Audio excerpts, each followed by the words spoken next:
Hello dear students, कैसे हैं आप लोग। आई होप आप सब लोग अच्छे होंगे, सेफ एंड हेल्दी होंगे और अपने टर्म टू की प्रिपरेशन में कोई मक्कारी नहीं कर रहे होंगे। I welcome you all to my channel again. बच्चों, कल सीबीएसई ने हमको फिर से एक बार सरप्राइज कर दिया।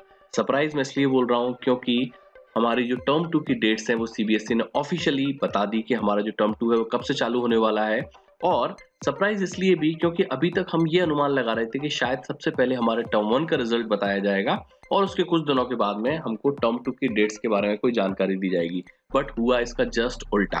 जिन्होंने अभी तक वो ऑफिशियल सर्कुलर नहीं देखा है, मैं आपको दिखा देता हूँ सामने। ये है वो ऑफिशियल सर्कुलर जिसकी मैं बात कर रहा हूँ। और उसमें बताया है कि आपकी जो टर्म टू का एग्जाम है वो 26 ऑफ अप्रैल से चालू होने वाला है।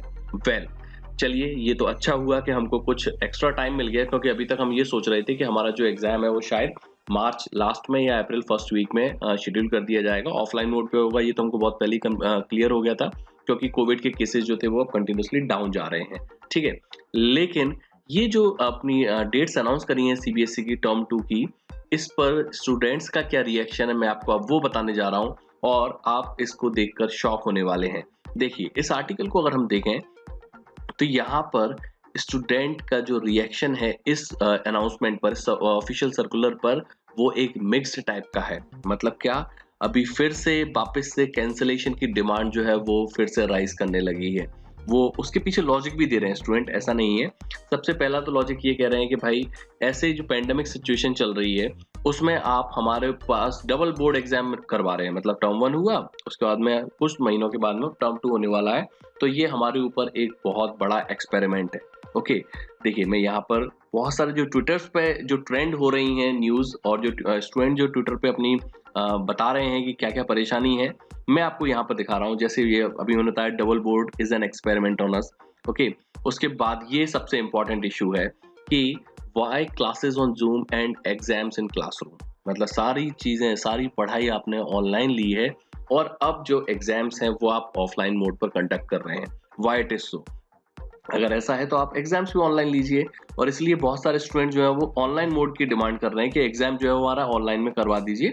देखिए सामने बताया कि भाई, फर्स्ट जो आपका टर्म था उसमें ऑलमोस्ट आपको 8 मंथ्स मिले थे, अब यहाँ पर सिर्फ 3 महीने मिले हैं। उसमें आपको सब्जेक्टिव पैटर्न की तैयारी करनी है, जो कि लिटरली बहुत ज़्यादा एक चैलेंजिंग टास्क हो गया है, टीचर्स के लिए भी, स्टूडेंट के लिए भी। ओके, ये देखिए बहुत सारे ट्रेंड्स यहाँ पर हैं जो स्टूडेंट्स ट्रेंड करवा रहे हैं ट्विटर पर।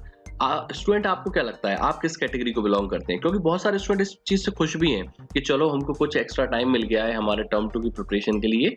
But as I told you कि कुछ स्टूडेंट्स, इनफैक्ट इसमें एक स्टूडेंट का ग्रुप ये भी है जो इसको जो डिले करा गया है टर्म टू को, मतलब जैसे मार्च अप्रैल में होने वाला था बट अब ये अप्रैल के लास्ट वीक में डाल दिया गया है। तो इससे वो नाखुश इस बात से भी हैं कि जो फॉरेन में, मतलब अब्रॉड में एडमिशन्स लेने के लिए किसी यूनिवर्सिटीज वगैरह में एडमिशन लेने के प्लान कर रहे हैं, अब वो जो एडमिशन्स हैं वो हैम्पर हो जाएंगे इससे। ठीक है ना? तो आप किस कैटेगरी को बिलोंग करते हैं स्टूडेंट, आप मुझे कमेंट सेक्शन में ज़रूर बताइएगा। वेल, मैं अपना अगर पर्सनल ओपिनियन दूँ तो मुझे लगता है कि ये जो थोड़ा-सा उन्होंने डिले करके आपकी जो एग्ज़ाम कंडक्ट कराने का सोचा है, लाइक 26 ऑफ अप्रैल, वो बिल्कुल सही है। सो दैट स्टूडेंट को थोड़ा-सा एक्स्ट्रा टाइम मिल जाएगा अपनी राइटिंग प्रैक्टिस के लिए, सब्जेक्टिव पैटर्न की प्रैक्टिस के लिए। लेट्स होप कि सीबीएसई हमारे टर्म 1 का रिजल्ट अब टर्म 2 के बाद में ही दे। बहुत ज़्यादा टाइम नहीं बचा हुआ है, सिर्फ 2 महीने बचे हुए हैं। तो वी जस्ट वांट कि हमारा जो एग्ज़ाम है वो स्मूथली कंडक्ट हो जाए। बीच में फिर से अगर टर्म 1 का रिजल्ट आया तो हम फिर पैनिक कर जाएँगे और हमारे कुछ दिन इसी बात पे खराब हो जाएँगे। बच्चों, आपको क्या लगता है हमारे टर्म 1 का रिजल्ट अभी आना चाहिए या फिर टर्म 2 के बाद में ही अब आना चाहिए?